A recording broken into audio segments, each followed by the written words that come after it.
Okay. Good morning. We have a full and interesting session today, so we're going to get right to it. Our first speaker today is Shauna Killeen. They're a PhD student in the Comparative Literature program at UC Santa Barbara.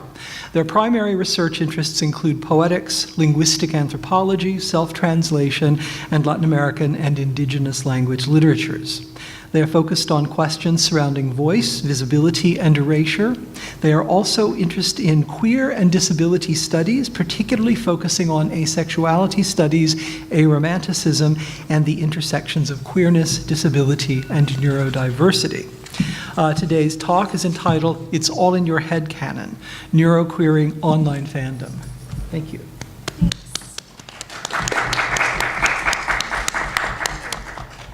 I thought I'd begin by giving a quote by Melanie Yergeau, who published a work called Authoring Autism. She says that autism is a story about stories, and what or who is determined to be storyable. It's a story about empathy and expression and reclamation. So in this paper, I'm going to attend to the intersection of queerness and neurodiversity, examining how neuroqueer individuals use online spaces to disrupt and queer rhetoric surrounding difference. There has traditionally been a dearth of widespread information on queerness and neurodiversity outside of narrow hegemonic stereotypes. Taking my cue from Miranda Fricker, I will argue that this limited understanding of neuroqueerness, and in particular autism, qualifies as a form of epistemic injustice. Such injustice has historically left neuroqueer folks without space to share or shape narratives about our own experiences on our own terms. However, online spaces have begun to change how we tell neuroqueer stories. Many individuals first discover their queerness and neurodiversity online, and it is within this sphere that larger movements have formed using online platforms to connect, to share experiences, and to construct new language and models for understanding queerness, disability, and how these identities interact in complex ways.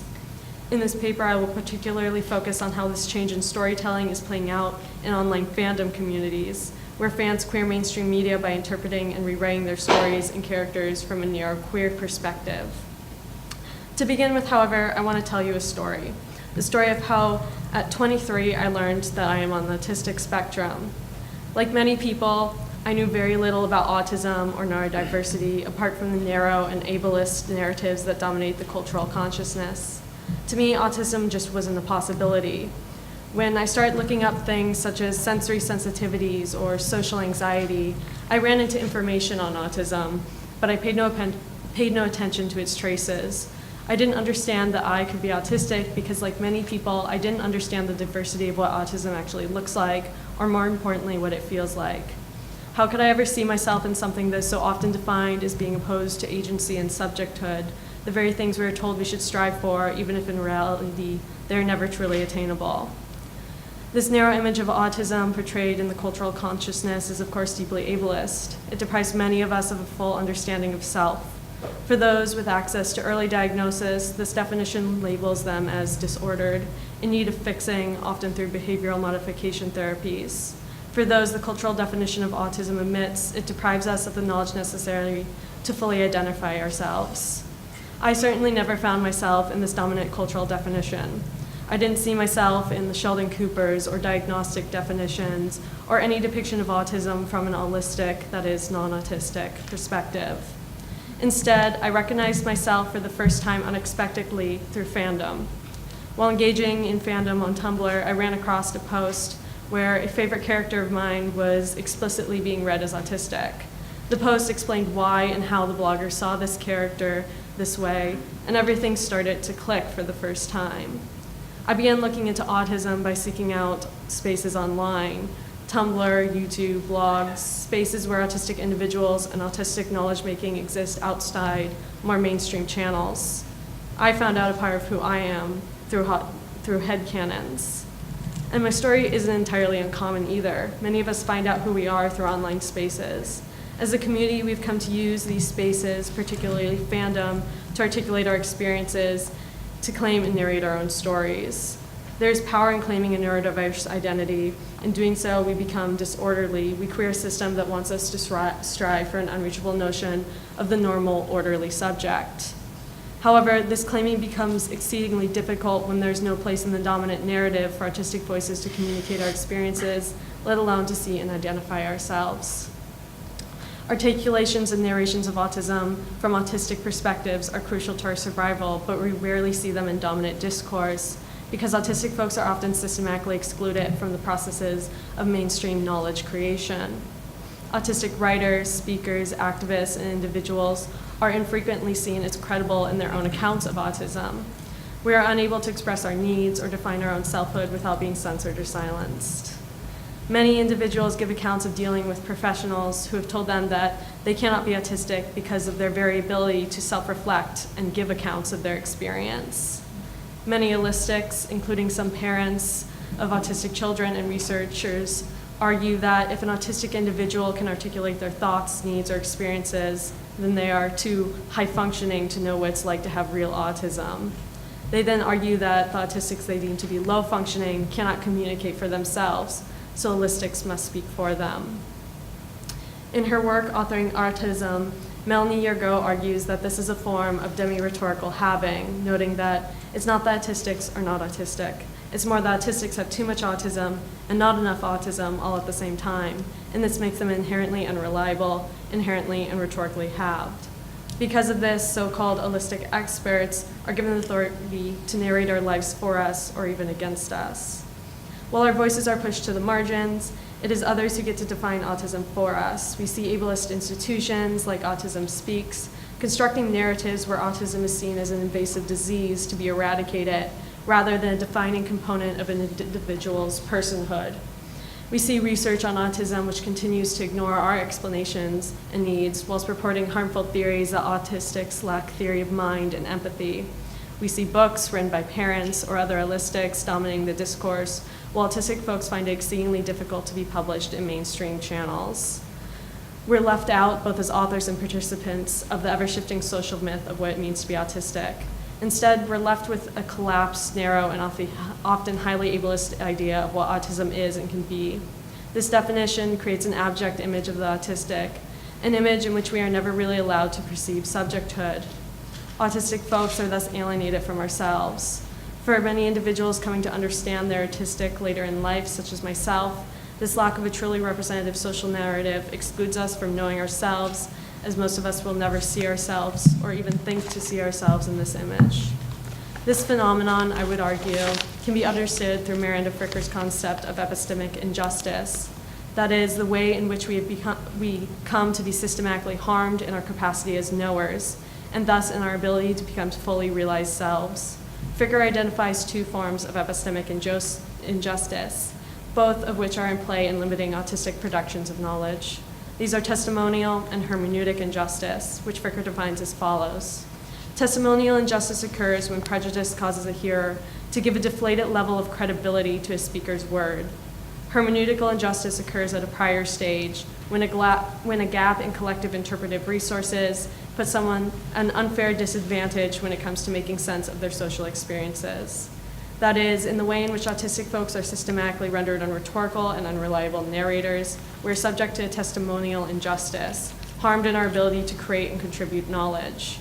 Our contribution to knowledge is valued below other authoritative holistic narratives. This in turn leads to a distinctive hermeneutical injustice, whereby we come to lack the interpretive resources we need to understand our own experiences. With this framework in mind, I'm interested in looking at the various strategies used by autistic folks in online fandom communities to push back against this type of injustice, filling epistemic gaps and forming spaces in which new hermeneutic resources are created. I will look briefly at the way in which autistic headcanons found in online fandoms, such as Tumblr, serve as a neo-queer act that helps to construct these resources. Headcanons are a common feature in fandom. Simply put, they're elements and interpretations of a fictional universe, accepted by an individual fan, but not found within or necessarily directly supported by the official canon. Headcanons come in many forms. However, in online spaces, such as Tumblr, it's not uncommon to see fans headcanon characters as, for example, trans, queer, disabled, racially diverse, autistic, and so on, thus reading marginal identities into characters. I will argue that in this capacity, the writing of headcanons is a fundamentally neuroqueer act. Neuroqueer, is a term that was separately but collectively coined by Athena Lynn Michaels Dillon, Nick Walker, Melanie Yergo, and Ibby Grace. Nick Walker, on his blog Neurocosmopolitanism, gives an expansive definition of neuroqueer. Here I include a few of the more relevant points. Neuroqueer is 1, being neurodivergent and approaching one's neurodivergence as a form of queerness. 2, being neurodivergent and actively choosing to embody and express one's neurodivergence in ways that queer one's performance of gender, sexuality, ethnicity, occupation, or other aspects of one's identity. 3, engaging in practices intended to undo one's cultural conditioning towards conformity and compliance with dominant norms, with the aim of reclaiming one's capacity to give more full expression to one's neurodivergence or one's uniquely weird personal potentials and inclinations. In her work, Melanie Yergo argues of autism in particular that autistic bodies are bodies that not only defy social order, but fail to acknowledge social order's very existence. Autism then poses a kind of neuroqueer threat to normalcy, to society's very essence. Autistic headcanons in particular serve as such a neuroqueer threat to normalcy. Autistic headcanons come in a variety of forms, but I'm going to briefly outline the main types of posts you'll see if you look on Tumblr. First, posts may make a simple declarative claim, either directly or indirectly stating that a character is autistic. For example, blogger Asio Shitpost writes, "Luna Lovegood is an autistic lesbian and there's nothing you can do about it."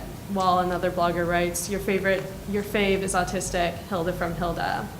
This is typically done in a declarative fashion, either directly claiming the character is autistic using some form of the verb to be, or less directly by using autistic as an adjective in some form. Beyond these declarative posts, there are also posts that have a more expansive element. These posts go on to explain why a character can be read as autistic using textual evidence. For example, after declaring that the character Star Butterfly from the show Star vs. the Forces of Evil is autistic, blogger My Fandom Rambles explains why they see the character this way. They begin by pointing to details in the show, writing, "She struggles with social expectations in both Muni," that's the character's home world, and Earth. "She stims with her hair and wand. Her special interest is magic." All of these are details that can be supported by watching the show itself, even if one's interpretation of the details may differ. Additionally, a post may include a series of details about a character's experience that the blogger constructs by taking on the character's perspective. These details often do not rely on direct evidence from the main media source, but they expand on existing material in creative ways. If we take, for example, this post about Lilo from Lilo and Stitch, we can see how the blogger moves from a declarative claim of the character being autistic, Lilo Pelikai from Lilo and Stitch is autistic, to textual evidence. She has a lot of special interests, including Elvis Presley, a detail which is evident in the film. We then see how the blogger begins to interpret the internal reality of Lilo as a character, writing, "She tries not to info dump because the girls her age think she's weird whenever she does anything typically autistic," or "She loves living on an island with no large cities. Cities are loud and smelly and crowded." These are internal states, experiences, and opinions that cannot be directly perceived in the film itself. In these cases, autism is not just read from the character or the canon of the text, but written onto or into the character by the autistic blogger. This writing into the character is a neuroqueer act, or rather what Simone Renee Antillon terms neuroclowning or neuroplay.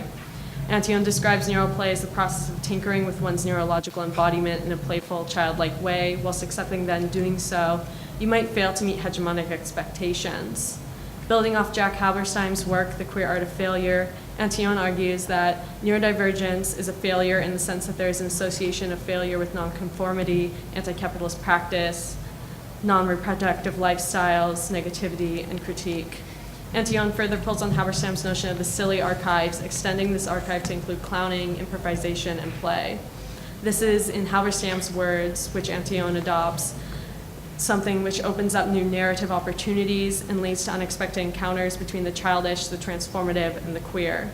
Neuroplay, I argue, flourishes in fandom spaces, in spaces that have traditionally been interpreted as childish themselves. Fandom is a space where canon and narrative are played with, commented on, engaged with, and transformed to a radical degree. Autistic headcanons, for their part, do transformational work in a particularly interesting way. Headcanons of all kinds serve to radically center fan perspectives, and among these fans are a multitude of individuals who rarely see all parts of themselves represented in mainstream stories. Headcanons flip this relationship between fan and narrative on its head. Fans mark out a place for themselves in the stories they consume. Fandom spaces, particularly the spaces that neuroqueer folks have carved out, are marginal spaces. They're spheres in which communication is often lateral, such that autistic folks interact with each other in a perhaps less mediated fashion. However, neuroqueer spaces are also full of fluidity. They cross into dominant spaces and leave traces. Here, through headcanons in particular, neuroqueer folks enter dominant narratives, take up characters, and transgress the boundaries that demarcate neuroqueerness from the human.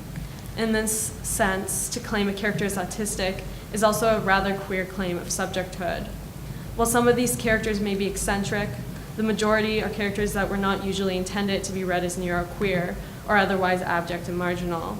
But we claim them despite this. We read traces in them and mark out space within them to identify neuroqueer selves and futures. I think Tumblr blogger Payne Fogg puts it best, writing, "Bitch, watch me, my faves, autistic. Your faves, super autistic. Any character to ever exist, autistic." Taken this way, headcanons become a radical claim to subjecthood that redefines the bounds of what autism can and should look like. We write neurodiversity into characters, claim them, circulate them, allowing others to see into our experience, to relate to this, to redefine what autism can look and feel like when actually embodied. Fandom thus serves as a canvas for neuroqueer individuals to open up new epistemic and narrative opportunities, creating new frameworks for understanding ourselves and relating to the world. I'm not the only neuroqueer individual to realize their neurodiversity through these very spaces, to see themselves in headcanons and fan interpretations of characters I resonated with. The internet as a medium has allowed us to carve out spaces where we can redefine what it means to be autistic, and fandom provides the playground, as it were, for neuroplay to flourish, to fill many of the epistemic gaps that deny us an understanding and realization of self. While our voices are not yet the voices that dictate the wider definitions and understandings of autism, we are finding spaces in which to resist these hegemonic narratives, to define ourselves and transgress into spheres of queer subjecthood. We expand our community, allowing more people to see themselves in autism. We move forward and we tell our stories neuroqueerly. Yeah.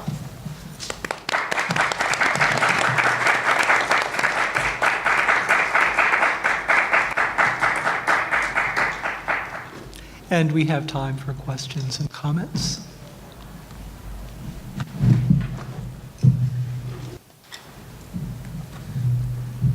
Well, I'll start.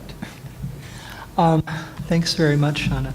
I was really struck in a way by all sorts of resonances with a number of past marginal discourses when you're stuck with the dominant narrative and you know you don't belong in it, so you simply poach in really interesting ways. I remember a number of times I've shocked undergraduates by saying, "Oh, when Dorothy clicks her heels, I just turn it off, because why do I need to see the end? I don't need Kansas." And they're often really shocked by the attitude, this sort of the breaking of the pious myth of wholeness, let's say, because they think, well, no, that somehow, I think it's actually a genuinely queer moment for them when they see somebody taking that agency to do these things. And I was just struck by the way that the description, the labeling of characters as autistic was doing exactly that kind of maneuver. And I was wondering if in this community people refer back to those kinds of things too. Yeah, so it kind of depends on who the individual who's posting is. There's some people who definitely engage in, a lot of these, more like theoretical discussions. A lot of them are working in a less maybe aware way while doing this, but it definitely is rooted in these long histories of how fandom functions as sort of this, altruist space where, headcanons and fan fiction, even like circulation of like early zines and stuff are it's this space that's constructed outside of like dominant narratives, and that doesn't mean that, you know, dominant narratives don't get reconstructed within these spaces, but it does offer, I think, more opportunity to, you know, take things and create different narratives and spaces. Yeah, so it's definitely a more fluid space. Thanks. Other questions and comments? Well, I'm sorry, I'm way too chatty. Do you notice a difference between the specific parts of the medium? Like, are things on, okay, I'm old, so I never get these things right. Is a set of interventions on Twitter going to be really, really different from a set of interventions in another cyberspace? Or how does the shape of the space inflect what people are doing with it, if that makes any sense? Yeah, so I think it's kind of twofold, where on the one hand, certain mediums, like you have AO3, which is a fanfic writing site, like it's going to have a very different medium where you're directly constructing stories, and you're directly like writing these characters how you want to see them. Headcanons in particular seem to have kind of become almost this sort of structured genre to a degree. There's definitely flexibility within them, but at least looking at spaces like Tumblr and Twitter, they seem to have a very similar like overall form. I think a lot of that comes with how these spaces tend to, you know, sort of like meme culture, where there's kind of these collective communication styles that build up both within these spaces as mediums as well as fandom as a cultural space. Thanks.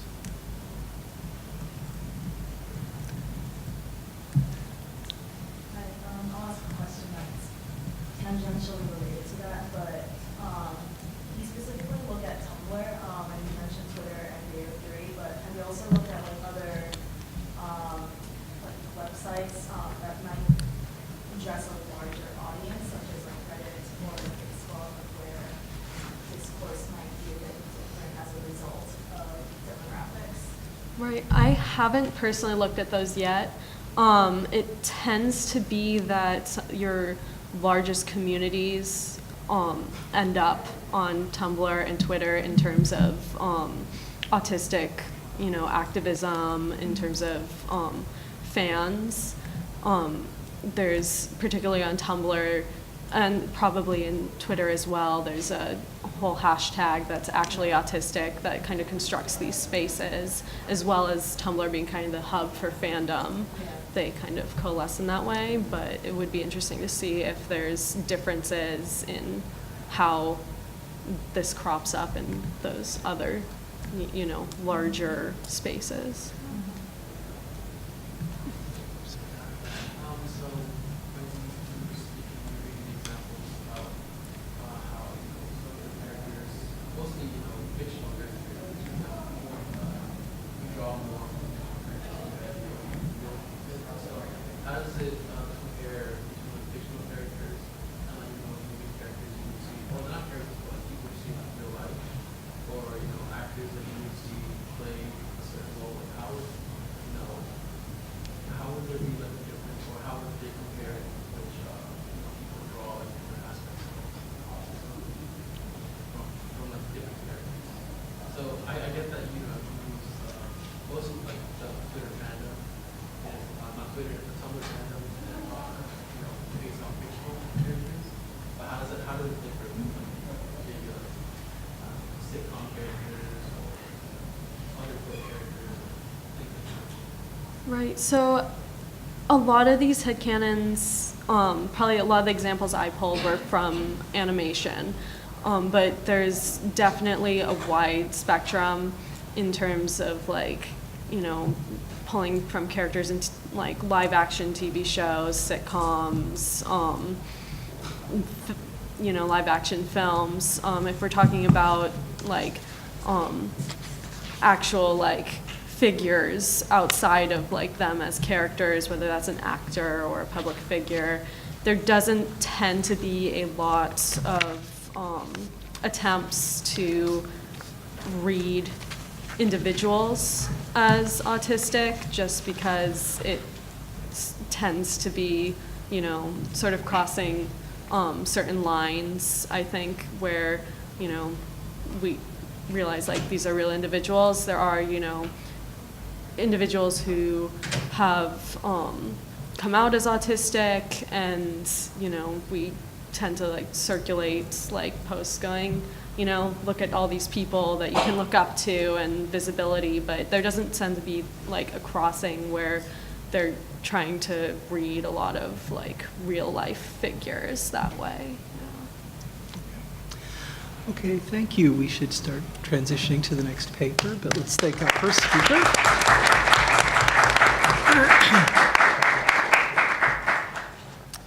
Our second speaker today, Alan Magana, is currently a master's student in the Department of Latin American and Iberian Studies at UC Santa Barbara.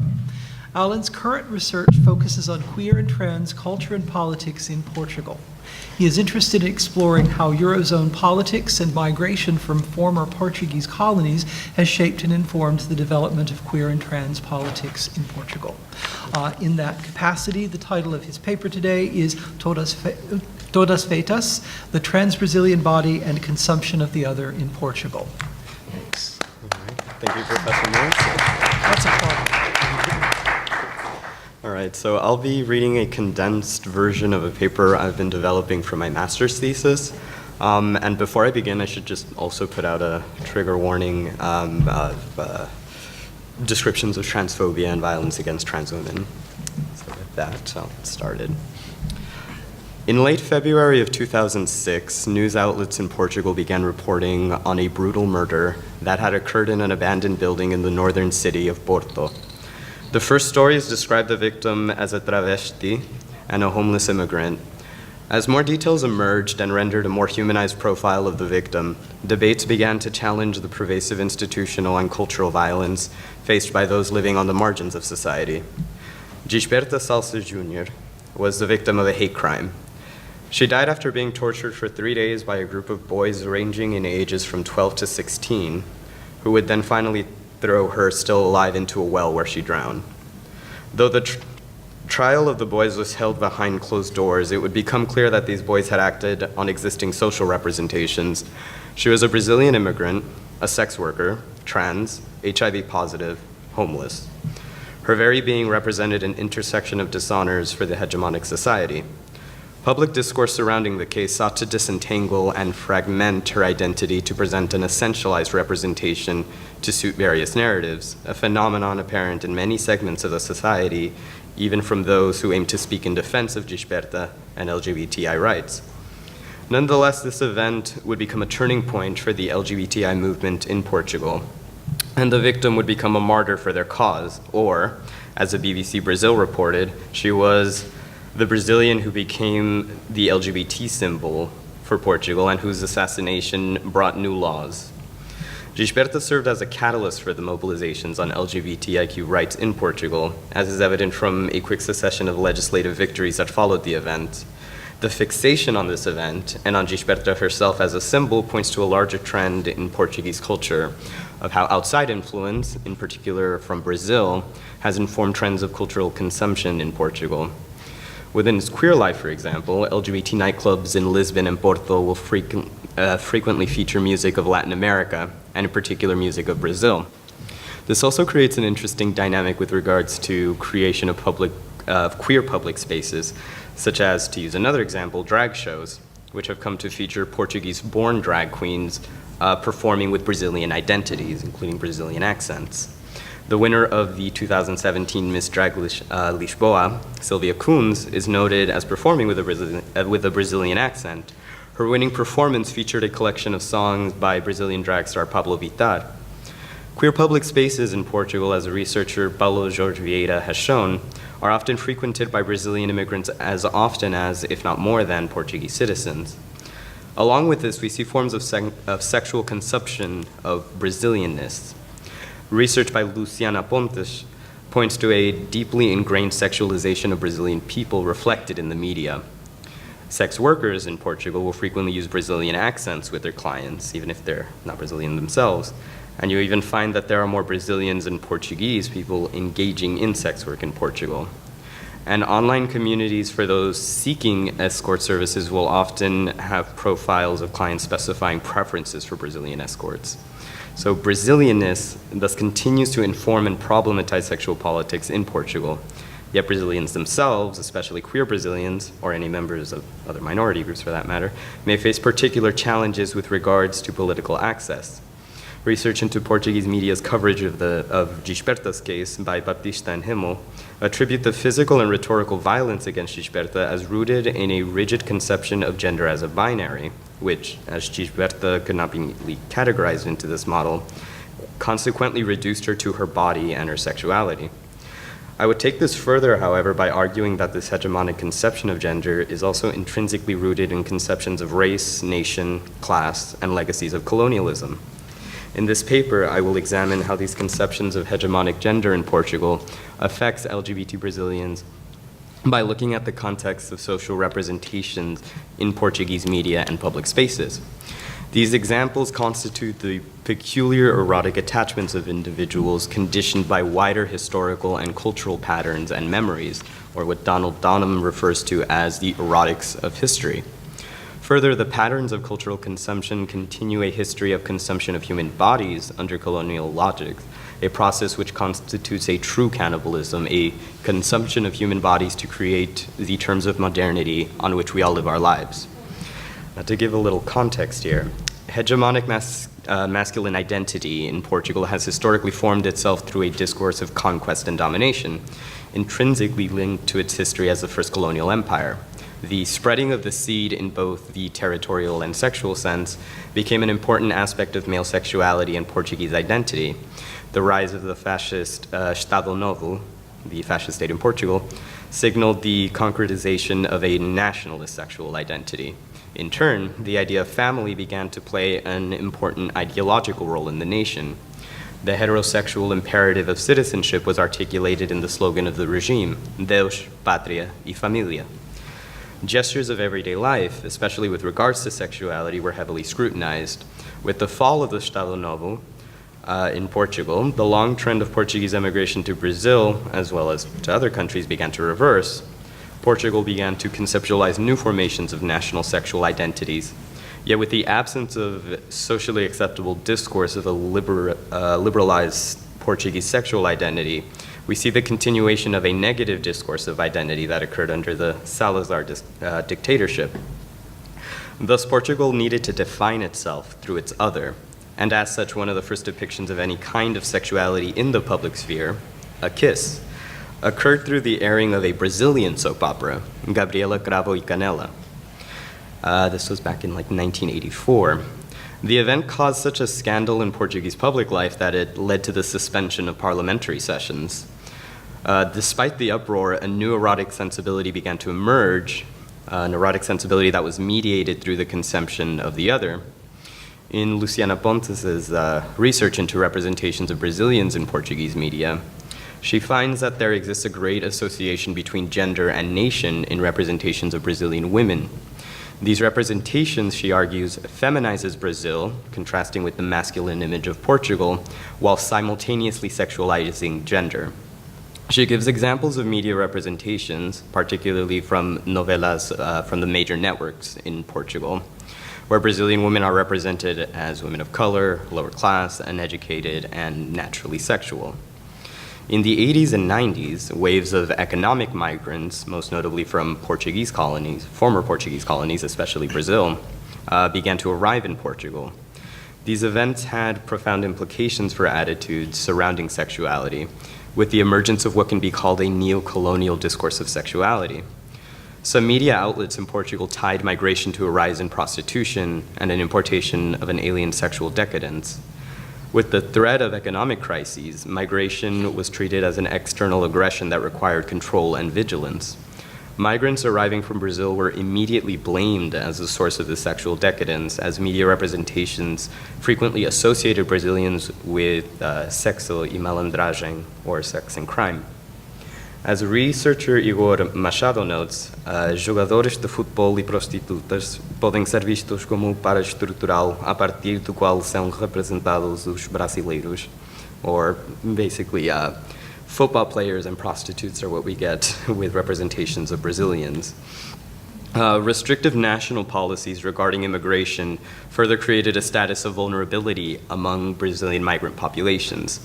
In the context of housing, Brazilian applicants would be subjected to added layers of scrutiny under the assumption that they would engage in sex work.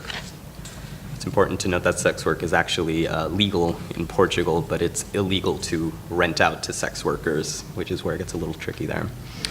The discourse of migrants of former colonies as sexually unrestrained and devious recreated a kind of colonial language, which functioned as Achille Mbembe describes as the language of the non-I, through which the colonizer reaffirms their own status and humanity.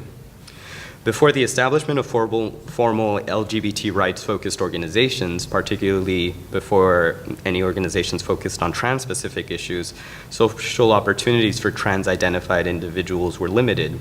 Trans women would end up being thrown out of their homes and cut off from their families, while trans men would be taken to doctors. For trans women, survival often meant engaging in sex work, which thus meant that Portuguese trans women came to associate with migrant sex workers coming from Latin America, especially from Brazil.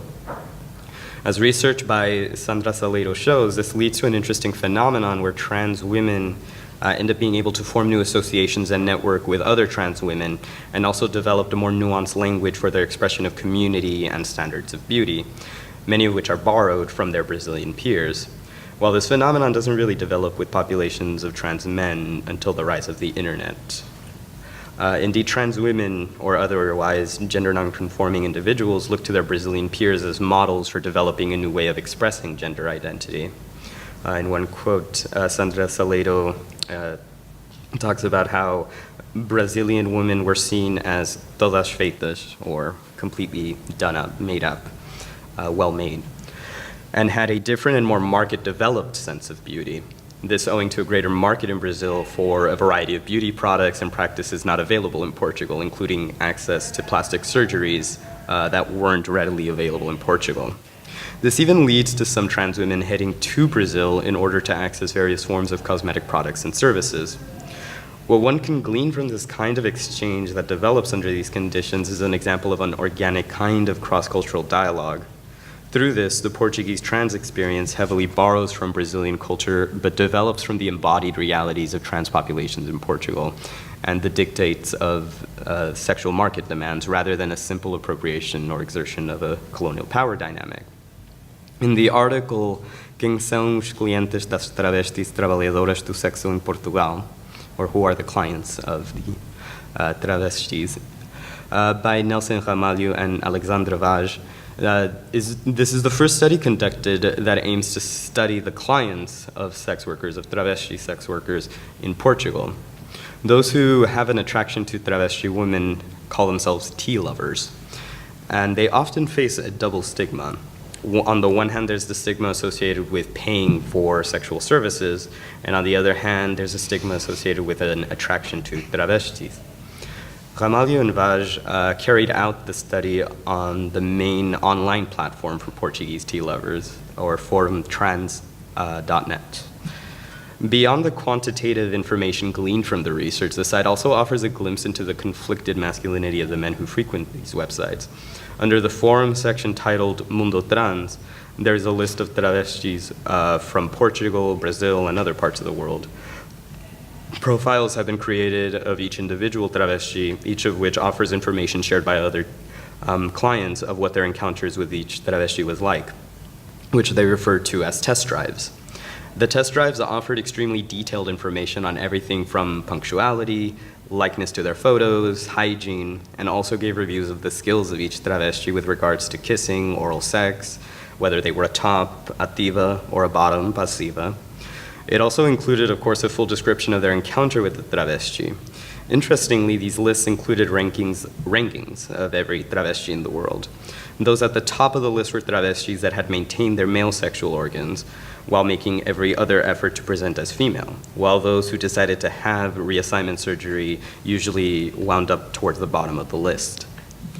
There appears to be a clear fixation or fetishization of the distinct physical attributes of these particular women. The study's findings showed that most men still consider themselves heterosexual, about 83% of respondents, while another considerable chunk of the respondents identified as bisexual, 16.3%. A majority of these clients maintained relationships with women, 66%, 66.7%, and some even had children and maintained traditional families. This was 36% of the respondents. While most of these men desire traditional aspects of femininity, they also have a desire or fixation with the penis as separated from the concept of the male body. To the tea lovers, the penis serves as a minor detail on the body of these women. To make sense of this research, I would point to Donald Donham's writings on the erotics of history. In explaining the role of sex in Western political and economic theory, Donham expands on writings by Albert Hirschman where rational interests exist in tension with what are assumed to be passions in Western systems of politics. Donham expands this argument by including sex as the prime passion for Westerners. The notion of sexual fetish, he argues, originated precisely in structural opposition to tamed interests and became the very epitome of the irrational. The erotic for Westerners has involved reversals, or what he terms the abjection of rationality. What we find in these contexts is that the transgression of rationality can become erotic itself. In the Western meta-narrative, political organization of free societies requires a particular kind of modern personhood, where the modern person is assumed to have an interiority in which deliberative reason, rationality, is used to fashion and create the self. Western liberalism exists in relation to an assumed non-modern, thus justifying systems of exclusion. To bring out another example, in 2003, the arrival of young Brazilian sex workers to the town of Bragança in the northern interior of Portugal caused great social upheavals in what was a rural and fiercely traditional town. The presence of these Brazilian migrants signaled a shift towards urbanization and development that had been shaping late 20th century Portugal. Small towns like Bragança, which had previously been involved in primary sector industry, were suddenly caught in global currents of migration and social upheaval. Due to the status of prostitutes of the migrants arriving to the city and the intersection of dishonors naturalized by what they saw in their skin color or social position, the migrants were seen as actively attempting to undermine the social order through their dangerously unrestrained sexuality and primitive witchcraft. Many women of the town organized themselves into a social movement calling themselves the Mães de Bragança, or the Mothers of Bragança, and they accused the Brazilian women of using spells and magic to bewitch their husbands and to destroy their families. The mothers began a moral crusade to drive out the Brazilian migrants from their town. Police, government officials, the Catholic Church, and the mothers all described the women as Moras encantadas, or Moorish enchantresses. They accused the Brazilians of seducing their husbands with drugs, spells, incantations, witchcraft, macumbas, with rose petals and pansy roots. The mothers portrayed themselves as the daughters of the land which was being invaded by the Brazilians. The focus on rights to the land created, as M. Jackie Alexander describes, a sexual imperative for citizenship, where non-procreative sexualities imperil a nation, while their own appropriate sexuality, the mother's own appropriate sexuality, reaffirms their own citizenship. The bodies of the Brazilian prostitutes, having refused the heterosexual imperative of citizenship, according to the society, posed a profound threat to the very survival of the nation. In Portugal, the discourse perpetuated in regards to migrant sex workers revived the colonial focus on bodies of the other. To quote Achille Mbembe, "In the eyes of the settler, the native has no limits but his or her physical body. It is this body, these features, these muscles that make up the sum total of the native's being. In short, the colonized subject is an embodiment. The colonized does not exist as a self, the colonized is, but in the same way that a rock is, that is, as nothing more." For the mothers and the Portuguese media, the Brazilian women embodied Mbembe's Africanist faces of terror, animalistic and devoid of reason. For the men and the client of these women, they were the affirmation of their colonial masculinity and a continuation of the erotics of history. To conclude this presentation, I would like to reflect again on Gisberta. In a news piece on Gisberta's death, reporter Ana Pereira of Público interviewed one of the boys who had been involved in the murder of Gisberta. According to the boy, they had committed these acts for fun and never had any intention of killing her. Indeed, the judge in the case and many in the media had believed the act to be a case of a game gone wrong, while also acknowledging that the transgression of a norm as being a central element of the attack. The boys wanted to see a guy with boobs. They wanted to take off her pants to see if she was a man or a woman. In the interview with Pereira, the boys said Gisberta smelled bad and had AIDS. She belonged to a sensory uncorporeal world, as Mbembe describes. The colonized belongs to the universe of immediate things, useful things when needed, things that can be molded, and are mortal, futile, and superfluous things if need be. The attack can be seen, as Butler describes, as a violent negation of the transgressing body in order to reestablish order, to renew the social world on the basis of intelligible gender. While many advances on LGBTI rights have come to Portugal since the year of Gisberta's murder, the discourse surrounding social attitudes and social representations has gained new urgency as Brazilian migration to Portugal skyrockets as a result of political upheaval in Brazil at this time. In the meantime, Gisberta will continue to serve as an important point of analysis for these continuing processes. Thank you.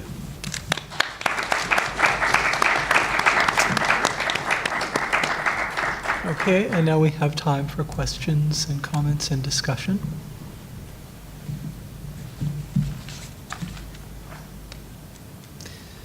I will begin, I can't help it. One thing I wonder when listening to your excellent talk has to do with whether or not there are distinctions being made within the discourse in Portugal about different, let's say, kinds of Brazilians. I'm specifically wondering about colorism and how that may or may not play out in this situation. So can you speak to that a little bit and how it does or doesn't have an impact in the way that these things are being constructed? Yeah, I think the discourse shifts based off of different waves of migration. When you had waves of migration coming in the 90s, those tended to be economic migrants. And at that time, you do see some colorism happening. There's definitely a conception within the media and within representation, say novelas. When you have, say, the character of a maid, it's always a brown-skinned Brazilian woman, usually, especially in the 90s and early 2000s. But then migration, say, in the late 2000s, early 2010s, had more upper-class Brazilians going in and buying real estate in Brazil. So you didn't have as much of that kind of conception. Usually when the discourse around Brazilians occurs in Portugal, it is focusing on the lower classes, the economic migrants that come in. Right now, what you have with the elections going on in Brazil, there is a bit of a mix because you have just so much migration now coming out of Brazil into Portugal, so much so that they had to close the embassy in São Paulo because too many people were asking for visas, so they've just shut that down for now until they can figure out what to do. It is also important to note that those who did vote in Portugal for the Brazilian elections, the Brazilians that voted, voted in favor of Bolsonaro, the far-right candidate. But it's also important to note that a lot of the people I did talk about here, trans women, lower-class Brazilians, don't have that same kind of political access, so there's definitely a stratification there. If I can follow up, does it also parallel with regional tendencies in migration? Like, are we talking about the sex workers? Are they coming primarily from the coast, from Salvador, or from Rio de Janeiro, or from other parts of the country? Does that make a difference, though?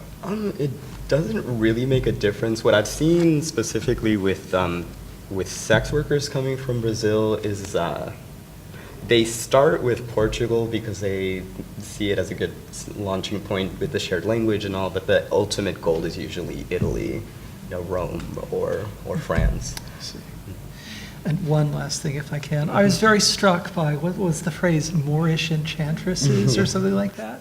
Because that does all sorts of work all at once.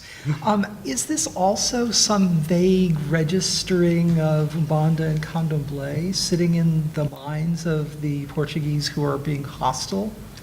In a way, yes. And this isn't something that's restricted only to Brazilians. Anybody that's coming from former colonies, like the African colonies in particular, there is always this association with witchcraft, with primitivism, the non-modern from which they're contrasting themselves. Interesting. I was really struck by your comment on actual cannibalism, and I was wondering, I'm assuming it's a reference to Oswald Jones' Brad's idea of Gia, right? Mm-hmm.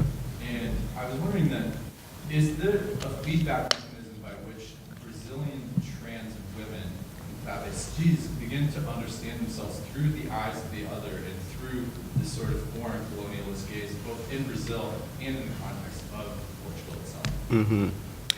I'm not too sure about Brazil itself, but for these women coming into Portugal, not even necessarily just sex workers, but a lot of Brazilians in Portugal do take advantage to some extent of these stereotypes or views of them for their own gain. They do see it as like a positive form of discrimination. But the consideration of cannibalism there, I was actually borrowing from Marcio Ochoa, who sort of talks about the Western history of cannibalism in the form of colonial objects of imprisonment, of torture.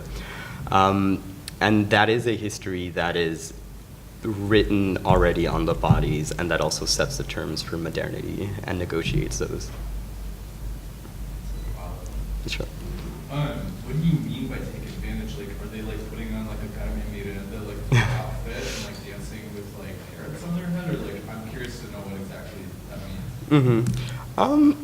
Not well. It could be. There are also Brazilian performers who will, really take advantage of their accent and do that. But it's more about the attitudes of them being naturally sexual.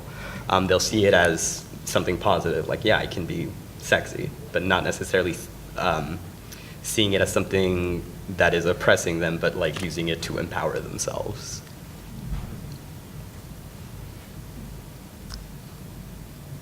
Other questions, comments? I was really fascinated by your comment, or just giving us a little bit more context about how sex work is legal. Could you speak a little bit about how transphobia connects to that? I'm not sure when it was legalized or the history of that. It has been legal, I believe, since the 90s to pay for services for sex. But different jurisdictions put on added regulations with that. And one of those in, say, like Lisbon and Porto is landlords can't rent out to people who are going to be engaging in sex work. So it's technically legal in Portugal, but it's really not. And it's often used to justify, like, say, in the context of housing, denying housing to people of color, to Brazilians, to people that they're going to assume are engaging in sex work. So it's more of a precarious situation that it really creates there.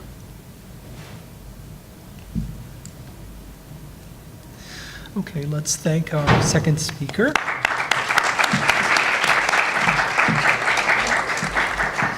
And in order to keep more or less on schedule for people who want to session hop, we're going to take a couple of minutes to have a stretch and get yourselves together, and we'll commence in 2 minutes from now. So talk amongst yourselves. Very nice job on your 12 papers enormously. Thank you very much.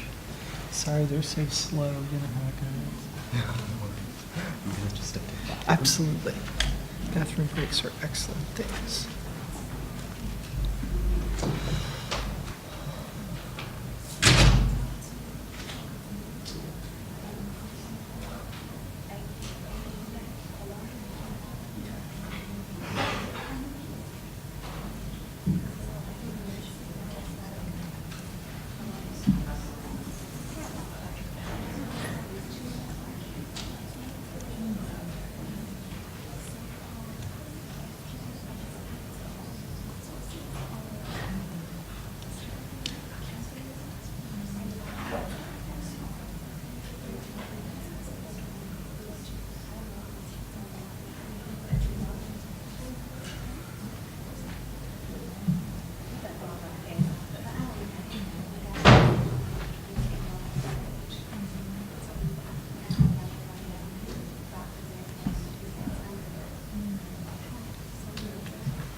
I've been to these conferences for 20 damn years because I've been here that long. This is unusual.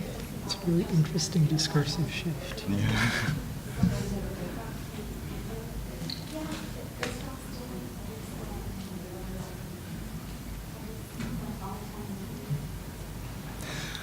Okay, so I think we'll get started on the second half of our session today. We have two more speakers. The first is Caleb Ulrich. Caleb completed his MA in religion in 2017 and has since been working at a two-year college in Southern California, where he looks incredibly busy, daydreaming about a thriving wage that will allow him to invest in all the picture books that speak to him on an existential level. Caleb's interests revolve around identity and worldview, specifically involving sex, religion, and queerness. Those who share spaces with Caleb can attest to never being bored, as he offers an endless amount of discourse his evangelical grandmother would shake her finger at. He wants to gain the ego to one day post a selfie staring into the sunset, but currently enjoys writing and seeing what will become of sharing his intellectual curiosities. The title of his paper today is Reevaluating Markers of Queerness for the Invisibly Queer. So, Caleb.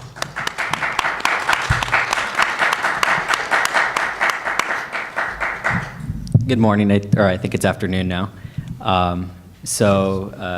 As he said, my paper is called Sorry about this, I'm not used to this sometimes. Reevaluating Markers of Queerness for the Invisibly Queer. So the purpose of my paper is to really, or this overall project is to identify how queerness can become more inclusive for transgender males of color. I refer to, moving forward, capital T, M, lowercase o, C. So some of the questions I contained in this exploration was, what does it mean to be visibly queer for trans males of color specifically? Why specifically are we considering trans males of color as opposed to white trans males? When and why might visibility be desired? Because that's something, as I'll discuss shortly, is not something always desirable, sometimes may be dreaded for matters of safety or just moving forward with privacy. And then lastly, what barriers presently exist to community formation and maintenance of that community once formed for trans males of color in relation to visible queerness? So I have outlined some terminology that I have here, and I want to make a note on some of the terms that in this survey I utilize the word queer to speak mostly to, or speaks exclusively to, matters of sexual orientation and gender identity. I recognize that queerness can often be a larger umbrella term that, can refer to dynamics of identity, history, and experience outside of sexual orientation and gender identity. So in this case, queer will speak to folks not exclusively heterosexual in sexual orientation and or cisgender and gender identity. Gender I use to speak to the state of being woman, man, girl, boy, gender neutral, gender variant, etc. That list is, of course, is not exhaustive or otherwise based upon social and cultural understandings of oneself within a spectrum of femininity and masculinity.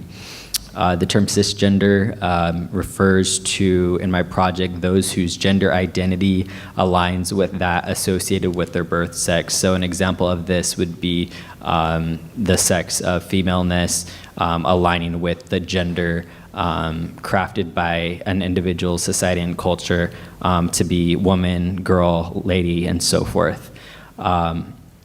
Gender expression I use to speak to the manner and presentation of one's internal sense of gender based upon social and cultural constructions of masculinity and femininity, which will exist upon a spectrum.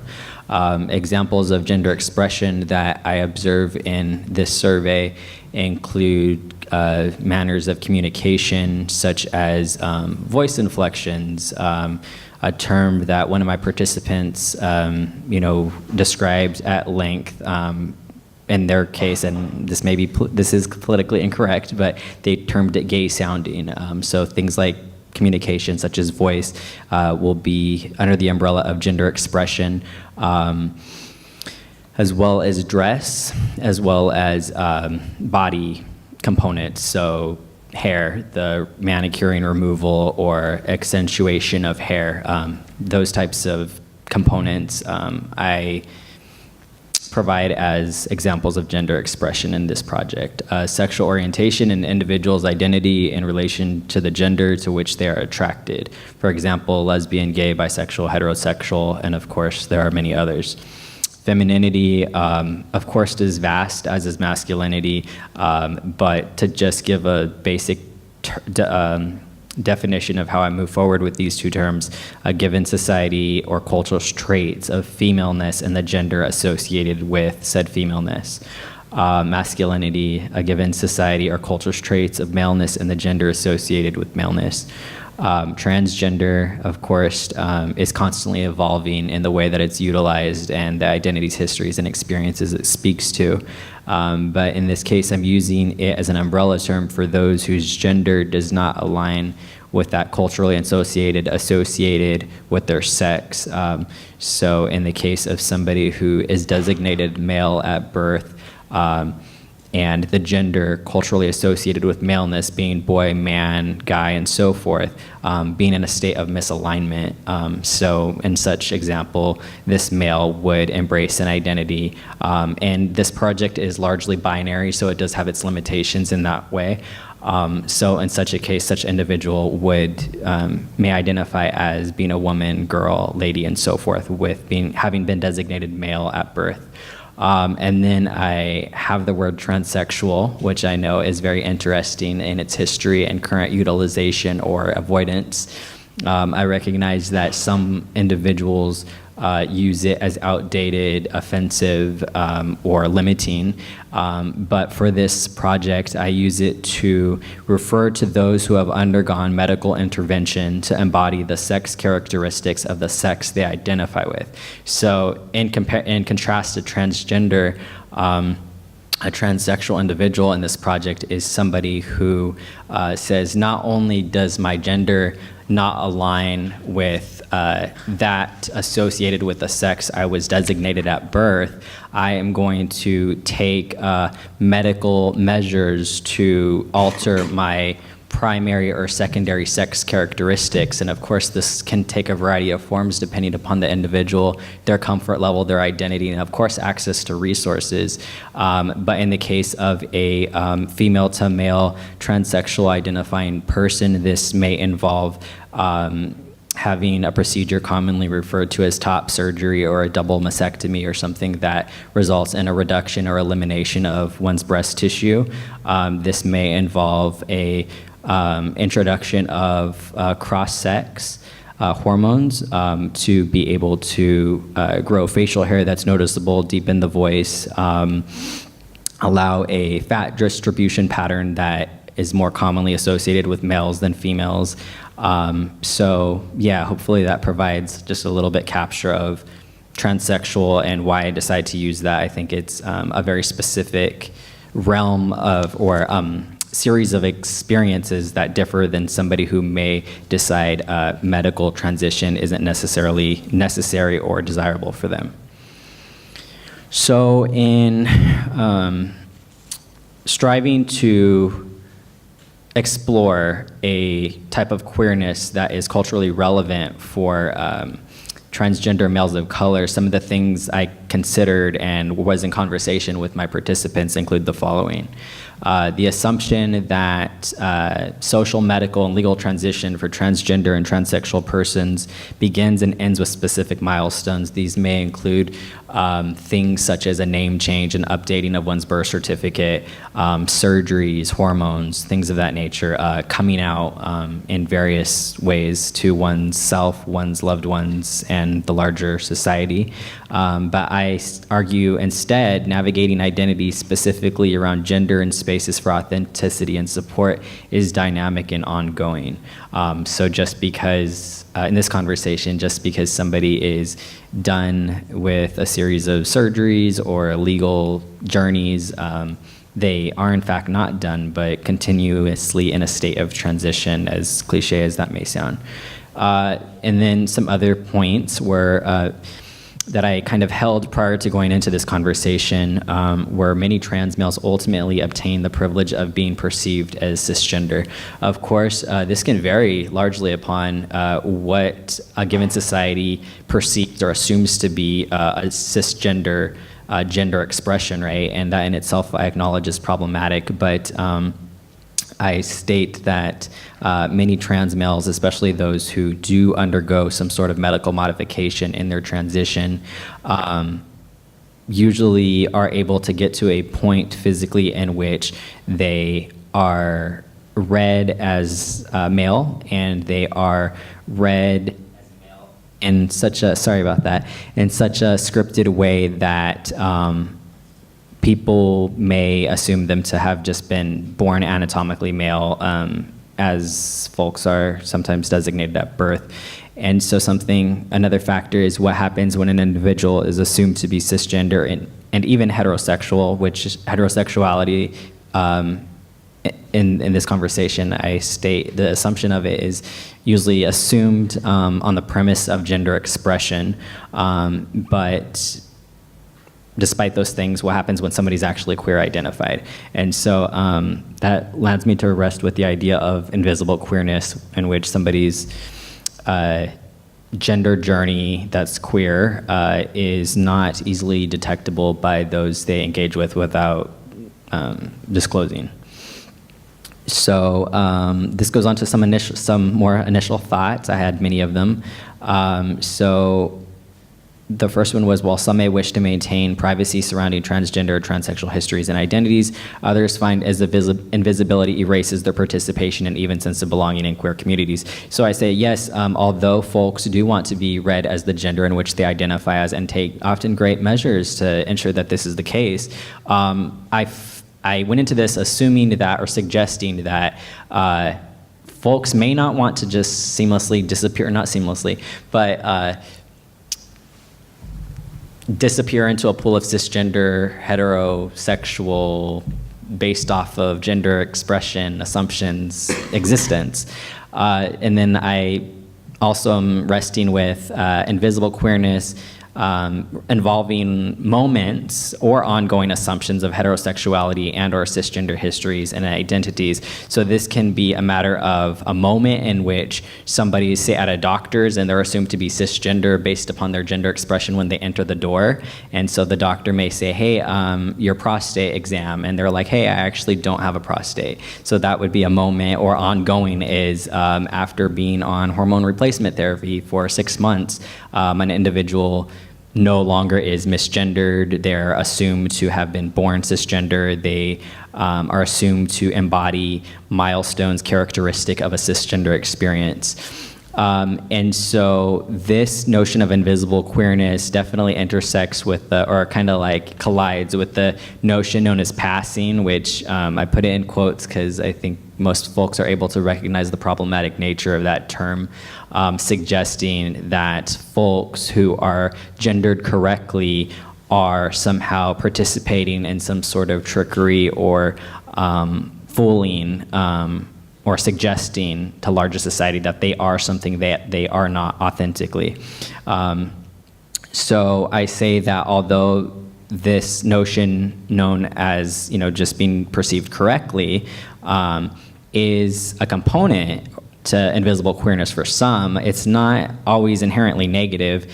In my experience of talking to folks in this project, because as I stated a few moments ago, recognition of one's gender is incredibly validating, and often why folks will, take on immense financial, social, political, familial burdens to undergo transition.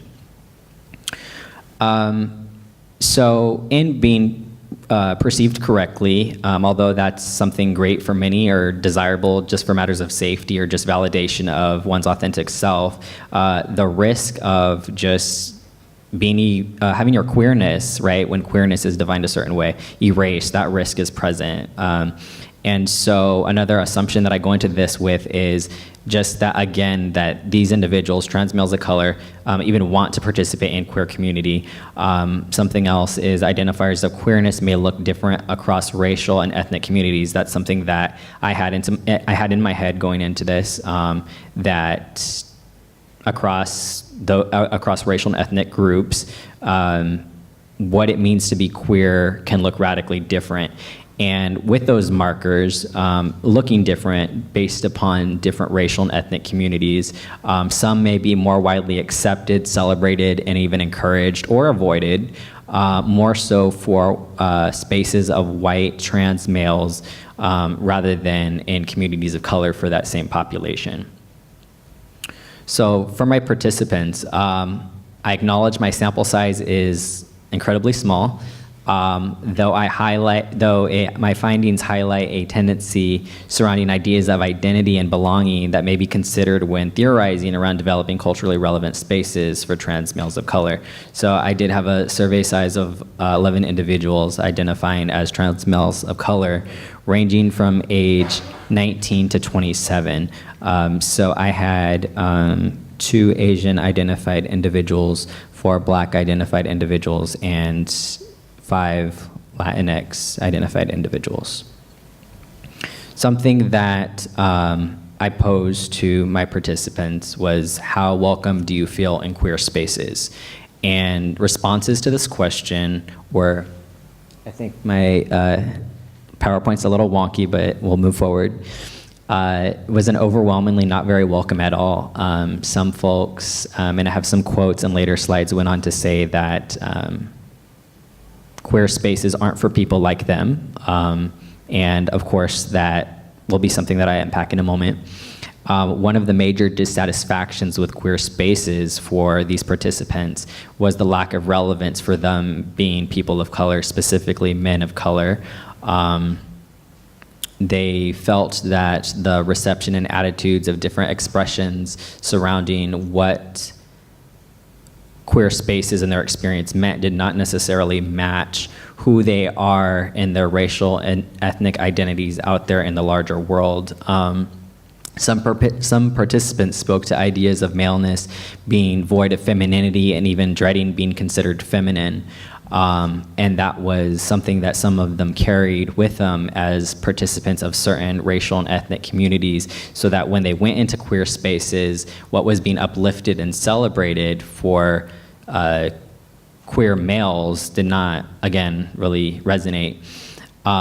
When asked to describe male queerness, though, many characterized it as being feminine gender expressions, so dress, mannerisms, communications, behaviors in a male body, in this case, a trans male body. For some, queerness for trans males of color, that is sustainable, safe, and empowering, does not favor markers found in largely white queer spaces, and again, especially feminine gender expressions. So something that many kept referring to is queerness for males is feminine gender expression in a male body, in this case trans, just to summarize, right? But that's not something that jives with me, or the participants, right? And so when I inquired, well, what does that, however, when I inquired, many struggled to describe how queerness would be visible independent of the same femininity that evoked a discomfort culturally and socially. So it was just kind of a matter of, okay, in the event that queerness that is present in more white queer spaces does not resonate with you and your larger identity as a man of color, as a male of color, what would queerness look like? And that was something that many folks had never pondered, because for as long as they have navigated queer spaces as queer men, queer males, it was often attributes that held hints of femininity in some fashion. So when I wanted to dig further about the femininity, many felt femininity was just simply not desirable or necessarily intentional. Just allow me one moment to just kind of collect my next thought.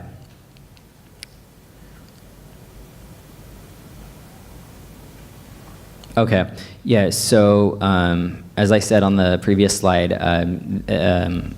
femininity was like a marker that was present in ideas of queerness for this population, and they felt like when discussing male queerness, specifically for those of trans experience, they marked it as exhibiting differences they associate with cisgender males. So just having certain levels of femininity, not necessarily desirable or intentional, that just makes them marked differently from cisgender counterparts of maleness.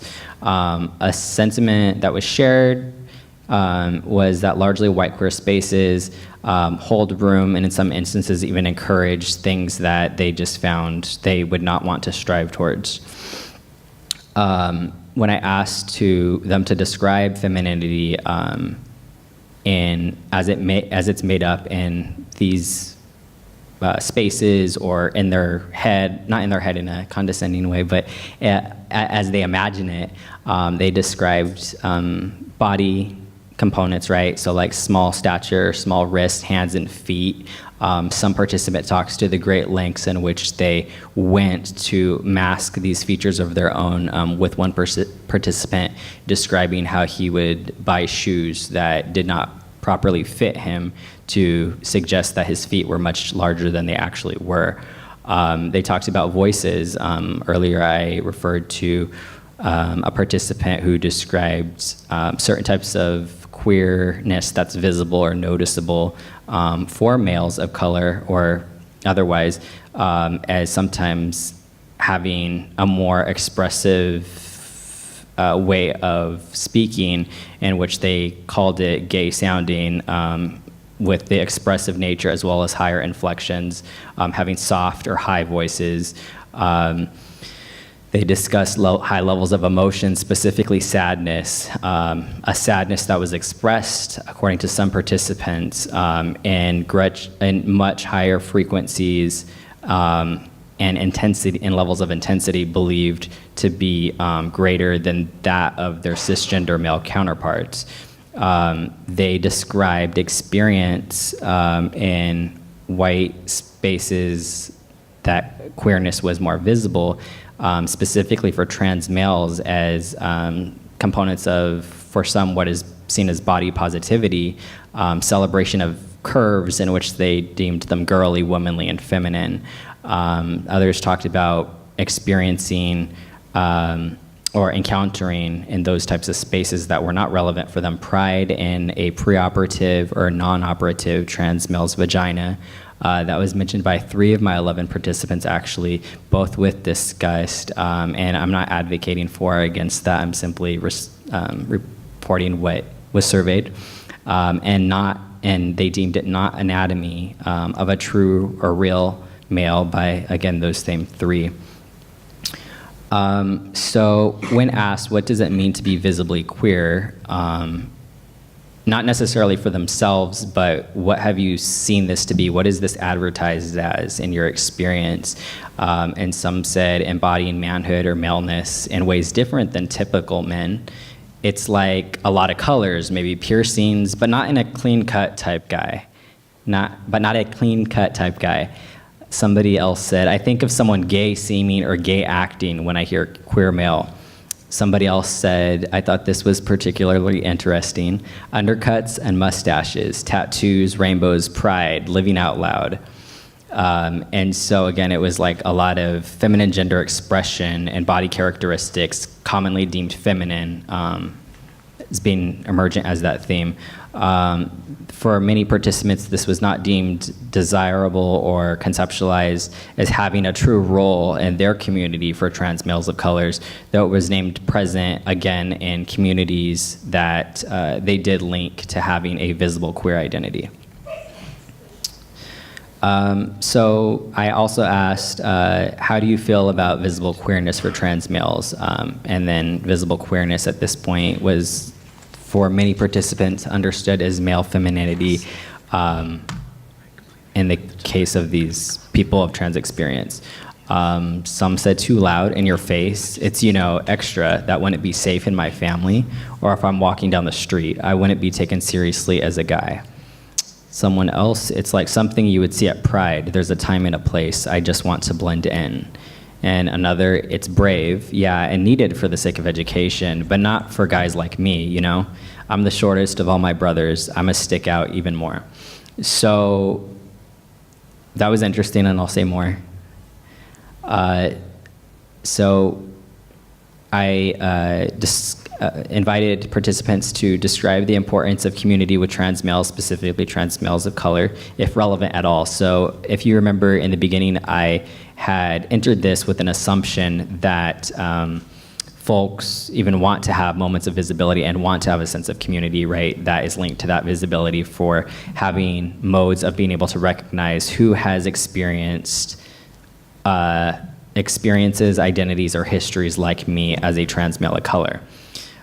So I have some responses here. Yeah, I don't always feel comfortable around cisgender guys, so I like to know I have brothers I can relate with. So this quote, in fact, does affirm that while folks do like to be gendered correctly and recognized as males, they are looking for others who they can relate to on the experience of having the experience of being a trans male of color. It's lonely sometimes, a lot of the time actually. I want others who get it, people who grew up speaking Spanish, going to church, and there's no handshake or special sign for us. Another, when it comes to dating and hooking up, I want to be visible, but I don't want people to confuse me with a lesbian or even a gay guy, say if I'm wearing a rainbow bracelet or something like that. And somebody else, it's important for me to be all guy, a real man, but my life has been different. This is just different, and I do want to be understood, also taken seriously. And so ultimately, I learned that, of course, many of my assumptions going into this, the fact that there's a necessary or much needed space for transgender males, specifically transgender males of color, outside of that created perhaps by default for their white counterparts, is in high demand. It's interesting because many wrestle with creating what that exactly would look like. What are those markers, if not markers of femininity or markers in which have been dubbed feminine by these males in particular. And so many just spoke to the best way in which they've made do. In many instances, this being online, which is, of course, a theme on this conference, because online allowed for folks to be able to exist in a way that there's no physical need to say this is closed off for this particular population only, or I'm not put at risk. And so I was kind of interested by the fact that I wasn't able to necessarily leave with markers, other than the fact that the need for markers is more than ever in much conversation, if that makes sense. I know I'm going on for a while, so I'm going to go ahead and conclude with that. Thank you.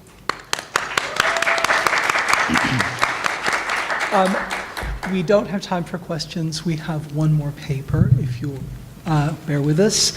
Our last speaker is Haley Peterson, who is an MA PhD student in the Department of Religious Studies at UNC Chapel Hill. Their work focuses on the religions of Japan and their presence in literature, folklore, and history. Their research interests include issues of gender, sexuality, and embodiment through language, ritual, performance, and drag. The title of their paper today is A Drag Ball for All, Trans Queens, Social Media, and Safe Spaces. Let's welcome Haley Peterson. Hi, I realize that my speech is standing between you guys and lunch, so I'm going to keep it quick. Recently, the question I have found myself asking is, where are we supposed to go?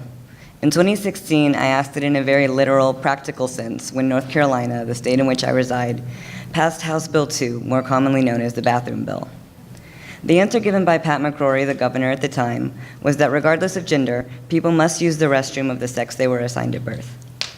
Even after its repeal, the question remained, though the increased environment of suspicion only exacerbated the, quote, bathroom dilemma, which not only serves as a persistent reminder of one's gender and presentation, but also requires trans, non-binary, and other gender non-conforming individuals to weigh their risks to their personal safety and identity, as they are required to select only one of two options.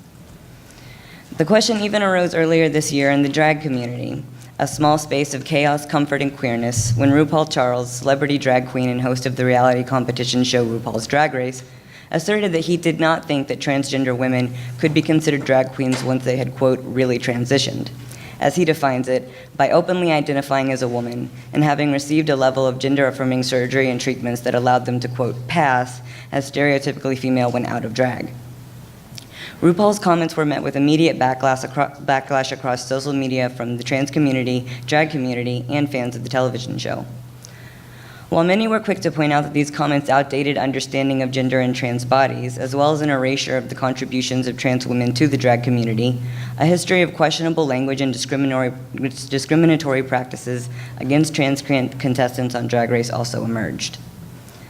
The discrepancy between subversive queer ideology and forms of gatekeeping that police bodies and reify heteronormative binaries harken back to Bell Hooks' 1992 critique of drag ball culture in the documentary Paris is Burning, which she argues is a commodified, quote, cultural production whose subject matter is selected on the basis of markability.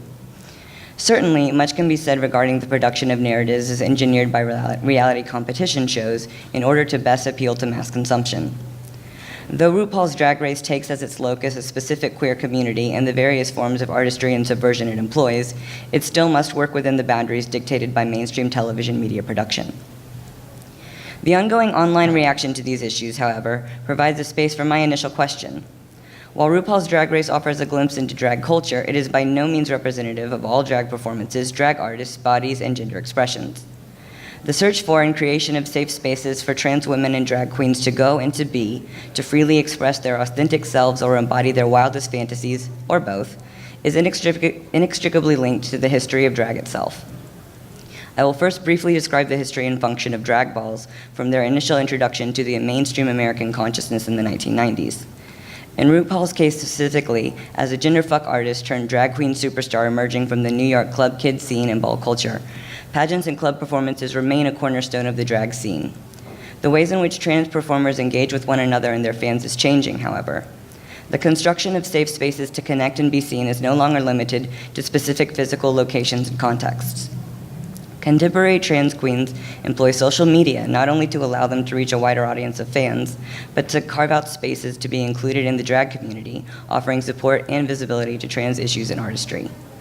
I contend, therefore, that contemporary trans drag queens utilize social media and online communities as modern extensions of drag ball culture, both as safe spaces and as a performative platform. The history and development of drag culture in America has largely been led by trans women. Much scholarship has rightfully focused on such activists as Marsha P. Johnson and Sylvia Rivera, self-identified drag queens, who not only spearheaded early movements for trans rights, but for the LGBTQ+ community as a whole. While their legacy absolutely should not be ignored, for the focus of this paper, I begin my historical analysis of drag history in the New York club scene of the late 1980s and early 1990s. While I do not agree with RuPaul's opinions on how trans, queer, and drag bodies should look, or who is allowed to compete on his television show, his comments on the spirit of drag as a direct reaction and rejection of patriarchal, heteronormative culture are better contextualized when one considers the environment and influences he initially rose to fame in. One major focal point in drag and queer scholarship at this time was the 1991 documentary Paris is Burning, which chronicled the lives of several drag performers as well as drag ball culture in New York City. While the film helped to introduce this type of drag to American communities in the mainstream audiences, several scholars note the ambiguous presentation of gender, class, and race as they are discussed and depicted by those interviewed. Paris is Burning is not merely the story of gay male drag performers of color. Rather, many of the interviewees and drag ball attendees are transgender women. To be sure, having been filmed in the late 1980s, it cannot be said to contain a contemporary and complete understanding of trans issues, though the documentary addresses a variety of expressions and concerns faced by trans women that remain relevant to this day. The performers struggle with constant threats to their safety and a longing for acceptance and validation. Seeking solace in the ball scene, the rejection and discrimination they face in their daily lives as trans women stand in stark contrast to the over-the-top 80s fetishization of wealth, glamour, and excess that they channel once they step into their drag personas. Drag is not only a means of escape for the women of Paris is Burning, but the houses they belong to and represent in the balls also offer several forms of refuge to them once the show is over. Led by a drag mother, occasionally accompanied by a drag father, drag houses give much-needed familiar support and guidance to up-and-coming queer artists, as well as a celebration of their lives and talents. Late 80s, early 90s ball culture then not only provided safe spaces for trans queens to simply exist, but also an outlet for artistic expression, competition, and community. Another form of expression within these communities of New York City at this time was the club kid culture. Rejecting much of the heteronormative, binary-based feminine glamour required in drag balls, club kids styled themselves in outrageous conceptual costumery and makeup that less resembled high fashion so much as art installation displayed across the medium of the body. Club kids took drag's disruption of gender even further, blurring boundaries or ignoring them altogether, forming a subversive counterculture where misfits and freaks were elected as demigods of the underground. From avant-garde concept pieces to the emergence of the grunge scene, club kids' departure from glam, polished looks, or those drag ball categories that emphasized a hyper-feminine, hyper-masculine binary, allowed for the inclusion of a much wider array of performers and displays of queerness. The genderfuck movement in particular, from which RuPaul got his start, embodied a punk rock anarchist attitude of expressionism, taking the spectacle of ball culture competition and fighting back against expectations of appearance, expanding the possibilities of gender presentation within queer communities. It is not difficult to see the influence drag queens have on fans across social media today. Shows like RuPaul's Drag Race and Pose air on major cable networks, and the thirst for drag-related content online has created a number of communities for fans and performers alike to interact and express themselves. Though RuPaul's comments reiterate the belief that drag is by gay men, for gay men, the demographics show that this has not been the case and continue to shift and expand away from it. Recent self-reporting surveys on Tumblr and Reddit, and the subreddits Drag and RuPaul's Drag Race, attest that at least half of the community identifies as female, and several more articles marvel at the influx of young female fans attending drag shows at gay clubs, or, if they're too young to get in, waiting outside on the sidewalk for a glimpse of the queens. Many social media posts tagging well-known drag performers demonstrate this increased interest by online audiences of all ages and gender identities, which include such activities as the emulation of favorite queens' drag style, makeup, and lip syncs, all serving to reinterpret and revitalize drag while simultaneously carrying transgender fucking club kid innovations into the new millennium. Further emphasizing drag's ideological positionality as a parody of the inherent instability of gender and presentation and performance, the neutrality of the body is juxtaposed with the social expectation that one must consistently and continuously manufacture and perform gender, famously echoed by RuPaul in a quote with a Butlerian gleam to it and boiled down into an appropriately campy witticism: "You're born naked and the rest is drag."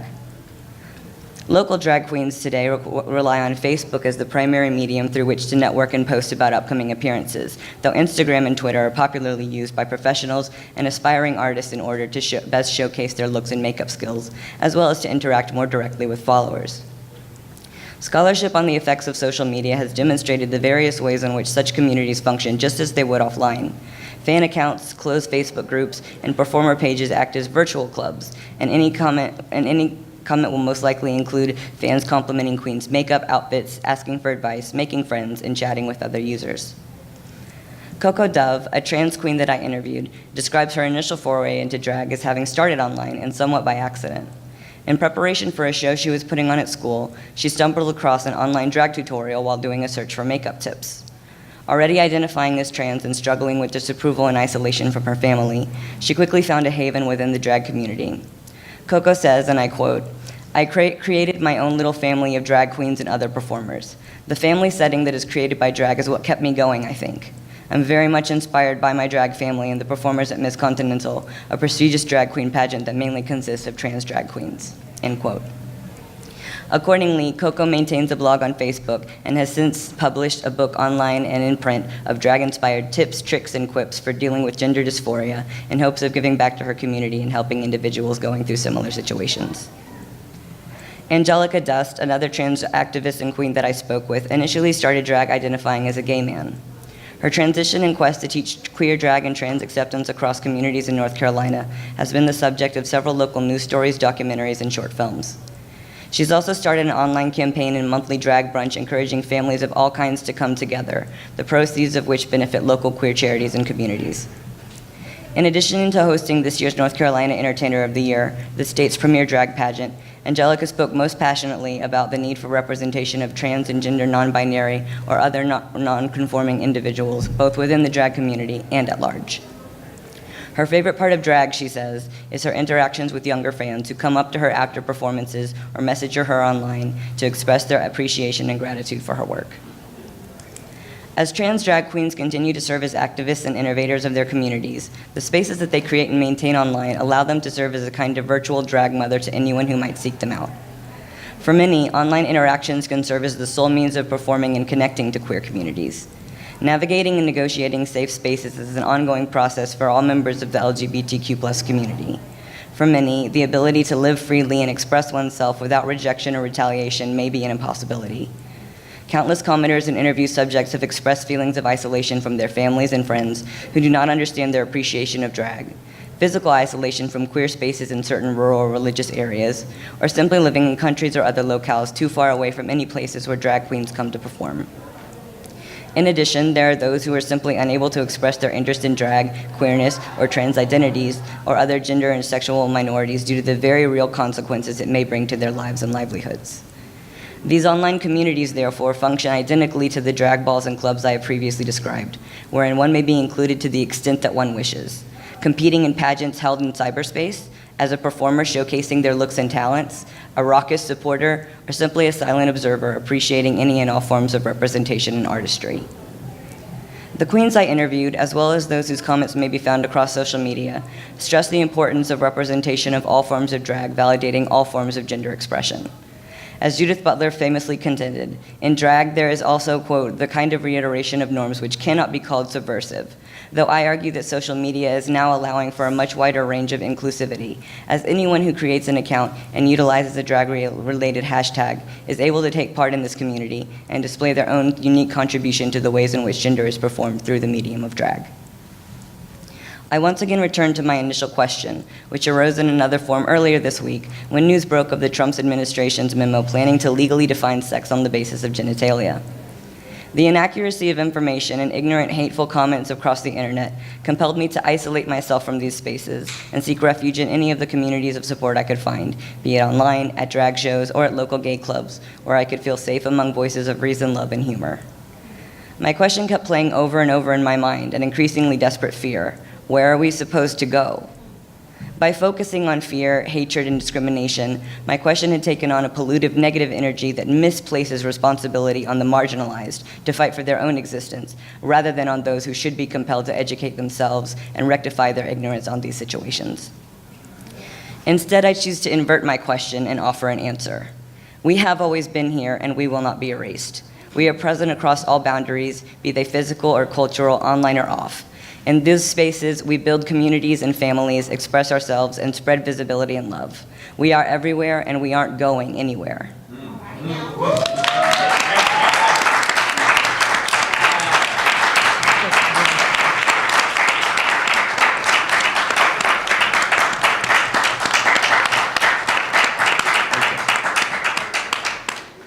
And on that note, thank you for your kind attention to our session. Let's thank all the participants and go to lunch. That was terrific. My apologies for mismanaging the time. Musicologists always have 30 minutes for everything. I forgot. That was really terrific. Thank you.